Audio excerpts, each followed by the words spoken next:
नमस्कार प्रेक्षकांनो, लक्ष्मीच्या पावलांनी मालिकेच्या आजच्या भागामध्ये आपल्याला पाहायला मिळालं की सोहमने काजलचं भरभरून कौतुक केलेलं असतं. काजलची एक ना एक गोष्ट त्याने अद्वैतला सांगितलेली असते आणि अद्वैतला आता टेन्शन आलेलं असतं की या दोघांचं एकमेकांवरती इतकं प्रेम आहे, तरीसुद्धा याने लग्न केलं. आणि आता सोहमला वाईट वाटू लागतं. अरे दादा, मी पहिल्यांदा कोणाशी तरी इतकं मनमोकळेपणाने बोललेलो आहे.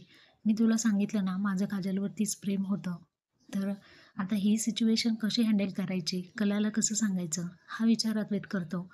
सोहम म्हणतो, "अरे दादा, मला तू मदत करशील ना? माझ्यासोबत खंबीरपणे आता आहे तसं उभा राहशील ना?" अशा पद्धतीने सोहम रडत असतो.